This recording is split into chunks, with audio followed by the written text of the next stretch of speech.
Welcome back to the channel. This is the Action Figure Grader, and today we're going to look at a mix of different items, some mint on cards, as well as some loose graded vintage Star Wars items that sold recently on eBay. Thank you, as always, to my Patreon supporters. Patreon.com/actionfiguregrader is where you can go to sign up. All right, so we got some pretty interesting sales here. Some stuff that sold for more than I would have expected. Some of them were very fairly priced, and some were, just, I guess, low. I don't know. It's kind of all over the map right now. It's really hard to predict what's going on out there, but we're going to start off with one that I had in a what to buy video, and I actually thought it was a really good deal. This is a UKG 80% Dimple Dome R2-D2. So as you can see on the top there, it's got a little divot, and I can't tell you how this was made or why this was made, whether it was a factory error, but there's enough of them out there that people will label these, or at least UKG, I think CAS does too. I don't know about AFA, but they will label them the Dimple Dome. It's kind of like the nomenclature that we are used to for this particular variant for R2-D2. They're kind of hard to find. This one was listed by Treasures from the Attic, who we all know and love, for 250 pounds, which is $336. Someone bought this using my eBay affiliate links from my What to Buy video, and I'm assuming it was a Patreon supporter because it was sold before this video, my What to Buy video even went live. So whoever you are, thank you very much for using the affiliate link. But I thought that was a good deal. It's a price I would have paid in a heartbeat for.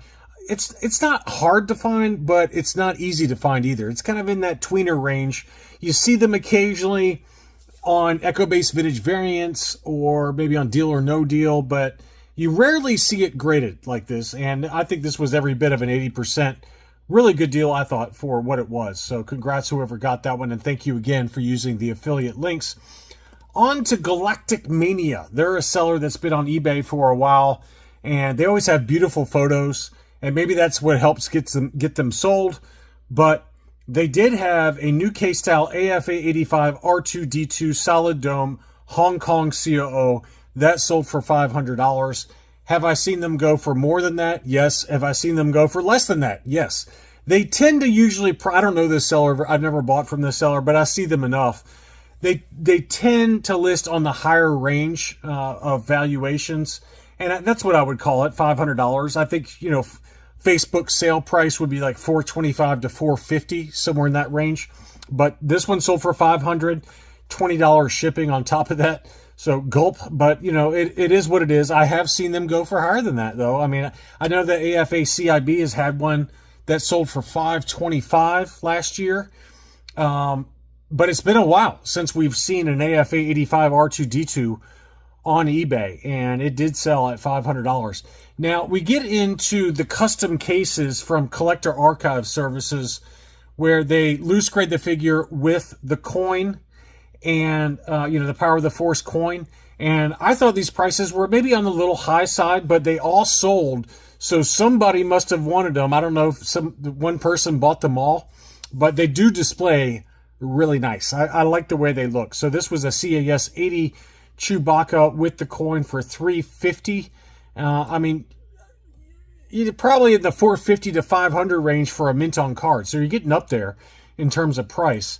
The Vader sold for $425. This was also a CAS 80. A mint on card Power of the Force Vader in high grade. Like I'll say it's an 80 grade to match what this figure was. You're probably talking $750 to $800. So, it seems like they priced it at about 60% of what a mint on card would be. The Dulux Scout with the collector coin, the Ewoks collector coin, was graded CAS 80 plus. That sold for $300. I mean, you can get a mint on card Dulux Scout for that price. That to me is too much. I wouldn't pay that personally. But does it display awesome? Yes, it does. It really does display very nicely. So CAS knocks it out of the park. Now, I don't know anything about the collector coins for figures that never appeared on the Power of the Force card backs, but this is the Emperor's Royal Guard with the collector coin, graded CAS 80 plus. It must be a mail-away coin, obviously, since this was not a You know, this was not a figure that appeared on the Power of the Force card back. It has the Taiwan ERG, and it sold for $1,000. So, you know, maybe you guys can chime in as you're watching this and leave me a like if you guys know about these coins, because that seems like a lot of money. But, you know, I've seen loose coins by themselves go for big money, especially when they're on the rare side, like category 4 and 5 coins. So that one did sell for $1,000. He also had a CAS 75 plus made in Mexico sticker for the Chewbacca bandolier strap. And I can't say that I've ever noticed that before for the Chewbacca bandolier strap, that it was made in Mexico. But this one apparently was. You can see the sticker there right next to the Kenner logo. So that's kind of an interesting variation, and it sold for $450. So a Lily Letty version of the Chewbacca bandolier strap. Again, I had never even known this existed before, but that did sell for $450. And then he had the Collector Series Darth Vader TIE Fighter AFA 75 for $2,000. That number seems extremely high, extremely high. I don't even think it's worth $1,000 personally. I think for the original version, not the Collector Series version in high grade, yes, you're talking $2,000. But for the Collector Series, I don't think that this is a valid price to me. For a 75 grade especially. Maybe it gets crazy on a heritage auction for an AFA 85 and it does get up to $2,000. But for a 75 grade Collector Series, I think that's way too much money. But it is marked as sold. We did have also a CAS 70 plus for the mail away Boba Fett. This was complete with all the paperwork as well as the box, and that sold for $1,400. Another big number there. If someone had asked me what I think it's worth, I would have said $1,100 to $1,200. But, you know, I can be wrong routinely, but that did sell at $1,400. There was also a Japanese Poppy that sold over in Sweden, and this one was an AFA 75 plus for the Luke X-Wing Japanese Poppy. Very nice display there, and that one sold for 549 pounds, which is $738 US dollars. That is one of the more expensive Poppy characters in high grade. So I think that price is probably in line. I didn't look it up with closed sales on Hakes to see how it compares, but that number feels maybe a smidge high, but not too much. But that did sell at $738 US dollars. We had an AFA 85 loose graded Purple Stitch Jawa that also sold from Brian's Toys for $300.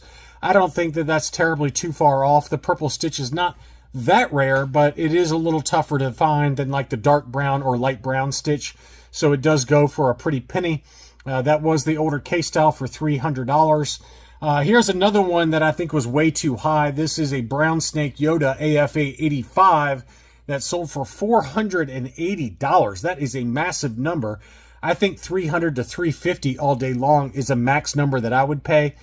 This one also didn't look perfect. Maybe it is. It's just some reflections on his head. I have that problem too, as you can tell with my tan.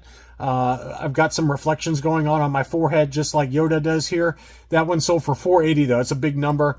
Now here's a number I would pay. This is a Hungarian bootleg pig nose Yoda. Very tough to find. This was archived, not graded by CAS, and sold for $380. That number feels right to me. That's about what they go for, loose, complete, without any kind of case. This obviously doesn't have a grade because it's not complete, but that one is archived by CAS as legitimate for $380. A couple of Yak Faces sold, and this shows you either the difference between the UK and US, or it shows you the difference between UKG and AFA graded items. We have a UKG graded Yak Face, UKG 85% that sold for 500 pounds, which is 673 US dollars. And then over here on my side of the pond, an AFA 85 Yak Face sold for $1,000. That is a huge number, probably more than I would pay. I just sold my AFA 85 new case style Yak Face on Rogue 5 Toys, and I think I sold it for $850.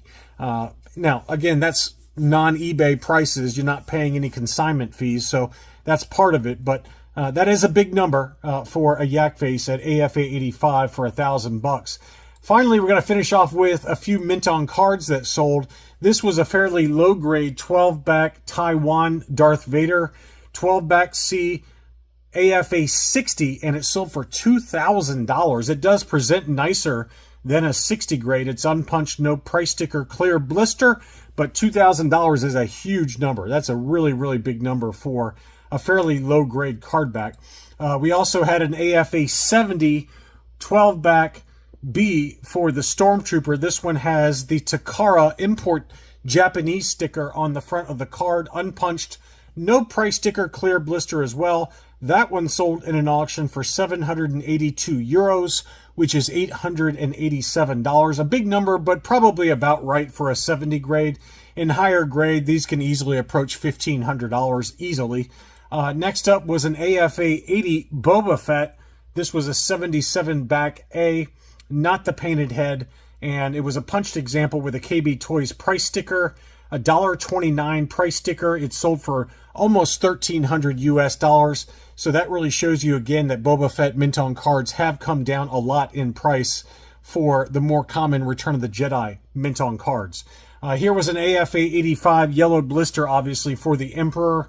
This one sold for $500 and a buy it now, unpunched, no price sticker. But it was yellowed, as they almost all are. I've seen one clear blister Emperor mint on card ever, and that was on Facebook. I remember the sale very vividly because it was into the four figures. It went for a lot of money. But this yellowed blister AFA 85 did sell for $500. That feels like a fair number to me. A couple of Biker Scouts, and I just want to point out that Biker Scouts have really dropped in price. I couldn't give my two away. I had a made in Mexico that I had to drop the price on several times. And then I also had a 65 back, and I think it's the same card back as this one, 65 back A. Mine was, I think mine was a slightly yellowed blister. This one was a heavily yellowed blister that sold for $410.